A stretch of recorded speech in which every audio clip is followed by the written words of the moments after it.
எல்லாருக்கும் வணக்கம். இன்னைக்கு முத்துமதி சமையலில் வந்து கருவாடு தொக்கு செய்ய போகிறோம். நான் வந்து நகர கருவாடு எடுத்துருக்கிறேன், ஒரு 5 கருவாடு. இது வந்து அவ்வளோவா முள் இருக்காது, நல்லா டேஸ்ட்டாகவும் இருக்கும். இது ஃபஸ்ட்டு வந்து இது வந்து கொஞ்சமாக சுடு தண்ணி வச்சுருக்கிறேன். இது மண்டையெல்லாம் எடுத்துட்டு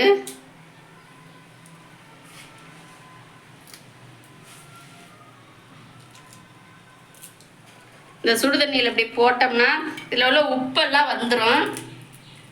மண் இருந்தாலும் இந்த சுடு தண்ணியில் உதிர்ந்துடும்.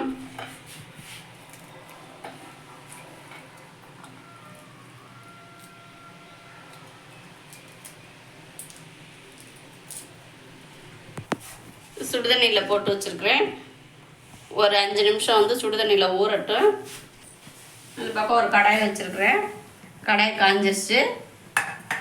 கருவாடு தொக்குக்கு தேவையான பொருள் ஒரு 3 தக்காளி வந்து பொடிசாக நறுக்கி வச்சுருக்கேன். சின்ன வெங்காயம் கொஞ்சம், ஒரு கைப்பிடி, ஒரு 3 பச்சை மிளகா, மல்லி இலை, கருவேப்பிலை, மிளகு, பூண்டு இடித்தது,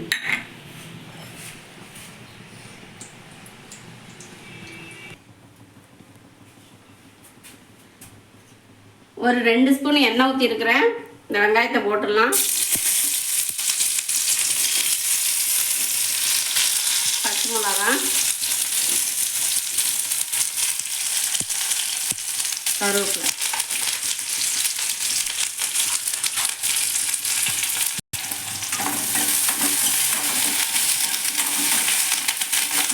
இதுக்கு கடுகு சீரகம் எதுவும் போடல, மட்டும் லைட்டாக போட்டுக்கலாம்.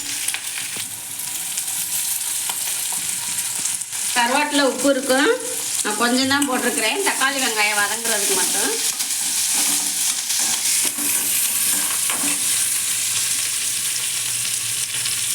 இப்போ வந்து தக்காளி போட்டுடலாம்.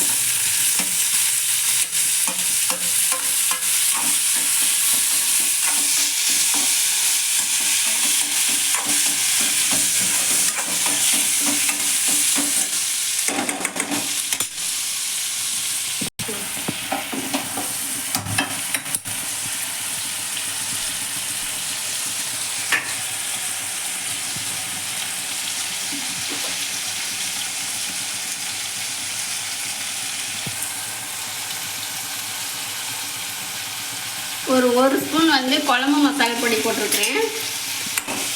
நல்லா வதங்கணும் தக்காளி. மஞ்சள்தூள் ஒரு 1/4 டீஸ்பூனு,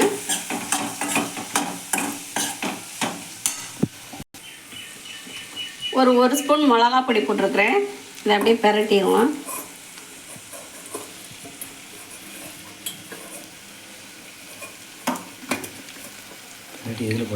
லைட்டாக பிரட்டி இந்த எண்ணெயில் போட்டு எடுத்துடலாம்.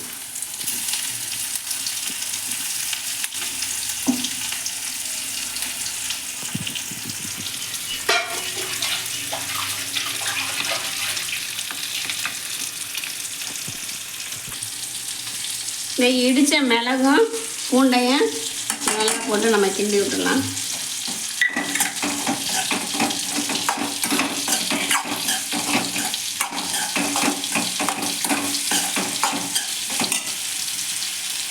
ஒரு டம்ளர் தண்ணி,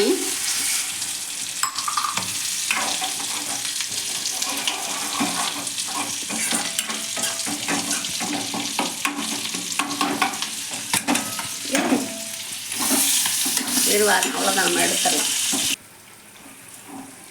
கருவாடு இந்த அளவுக்கு தான் நம்ம பொரிக்கணும். நம்ம என்ன சுடுதண்ணிலையும் போட்டிருக்கிறோம். இப்போ வந்து நமக்கு இது கிரேவியில் போட போகிறோம். சீக்கிரம் வெந்துடும் கருவாடு. எவ்வளோ நேரம் வேகணும்? ஒரு 3 நிமிஷம் கொதிக்கட்டும். நல்லா கருவாடு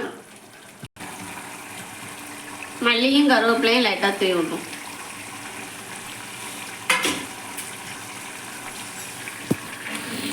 கருவாடு தொக்கு ரெடி ஆயிடுச்சு. நல்லா வாசமாக டேஸ்ட்டாக இருக்குது. மட்டும் பொரிச்சதுனால கருவாடு உடையவே செய்யாது, முள்ளாகவும் இருக்காது. கிரேவியில் அப்படியே இருக்கும், கருவாடு முழுசாக இருக்கும்.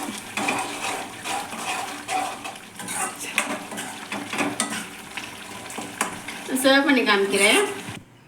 கருவாடு தொக்கு ரெடி ஆயிடுச்சு. எனக்கு ரொம்ப பிடிக்கும். யாராருக்கு பிடிக்கும்னு கமெண்ட்ல சொல்லுங்கள்.